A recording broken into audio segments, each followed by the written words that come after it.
نحمده ونصلي ونسلم على رسول الكريم اما بعد فاعوذ باللہ من الشیطان الرجیم بسم اللہ الرحمن الرحیم والسابقون الاولون من المہاجرین والانصار وقال رسول اللہ صلی اللہ علیہ وسلم ان اللہ جعل الحق على لسان عمر وقلبی صدق رسول النبی الکریم۔ محترم سامعین و سامعات، السلام علیکم ورحمۃ اللہ وبرکاتہ۔ حضرت عمر رضی اللہ تعالیٰ عنہ یہ عرب کے معزز قبائل میں سے ہیں۔ آپ بڑے زبردست شاہ سوار تھے اور آپ نے سفارت کی ہے، دنیا کی مختلف قوموں کے حالات، بادشاہوں سے ملاقاتیں، ان کے ساتھ گفتگو۔ حضرت عمر رضی اللہ تعالیٰ عنہ نے تجارت کو اختیار کیا عرب کے دوسرے لوگوں کی طرح، اور معاملہ فہمی، عقل مندی میں بے مثال تھے۔ غزوہ تبوک میں جناب رسول اللہ صلی اللہ علیہ وسلم جیش العسرہ میں تشریف لے جا رہے ہیں۔ بڑا مشکل مرحلہ ہے، 30,000 کا لشکر، اور ادھر کیسر روم کی بڑی مضبوط اور منظم فوجی قوت، مسلمانوں کے پاس سواری، کھانا پینا سب کچھ کم، گٹلی چوسنے پر مجبور، نہ کھانے کے لیے رہا نہ پینے کے لیے۔ اب انہوں نے اونٹ ذبح کر کے اپنی ضرورت کو پورا کرنا شروع کیا کہ اس کے اندر سے پانی بھی میسر آتا اور اس کا کھانا گوشت وغیرہ بھی ملتا۔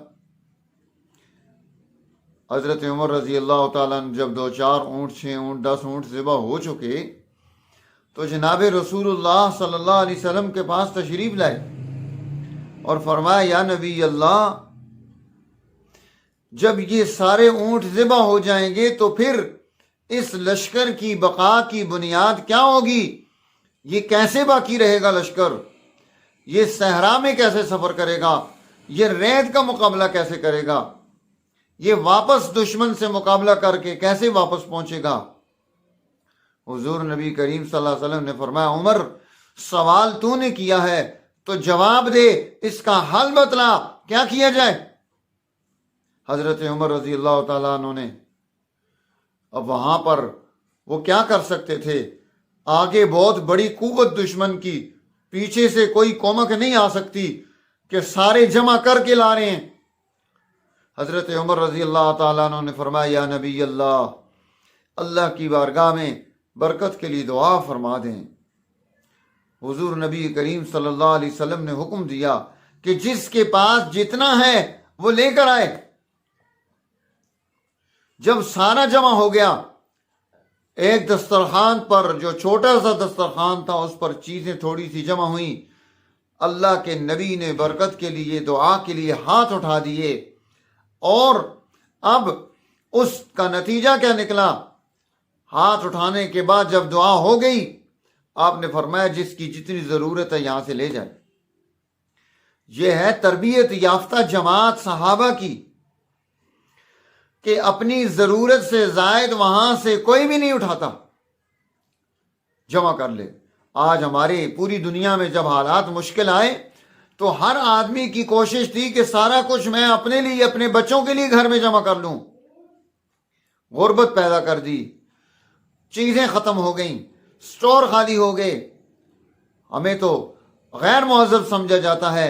دنیا کی متمدن قومیں، مہذب قومیں اپنے آپ کو کہلانے والی یورپین، وہاں پر بھی یہ حال ہوا کہ سرمایہ پرستی کی اس حوث اور ہرس نے ان لوگوں کو مجبور کر دیا کہ سارا کچھ اپنے پاس جمع کر لیں۔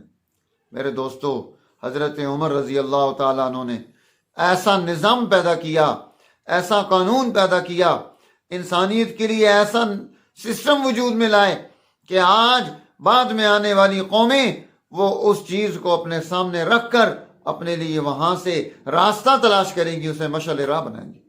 آج مسلمان فرقہ بندیوں میں بٹ گیا، اور اس نے وہ محنت جو ان لوگوں نے کی تھی جس کے نتیجے میں دنیا کے تمام انسانوں کو، چاہے وہ مسلمان تھے یا نان مسلم تھے، انہیں عزت ملی، ان کی غربت ختم ہوئی، ان کے مسائل حل ہو گئے، انہیں رزق ملا، انہیں قوت ملی، انہیں دنیا میں طاقت ملی، انہیں عدل ملا۔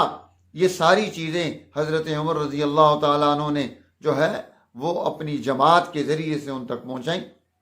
بڑے واقعات ہیں، پورا 11 سالہ دور ہے جس میں انہوں نے عظیم الشان کارنامے سر انجام دیے، اور یہ وہ شخصیت ہے جسے پڑھنے کی ضرورت ہے کہ آج ہم ان کا مطالعہ اجتماعی طور پر کریں کہ انہوں نے نظام حکومت اور سلطنت کی بنیادیں کیا رکھی تھیں، اور کس طرح سے قوم کو ترقی لے کر آگے ترقی کی طرف آگے بڑھایا۔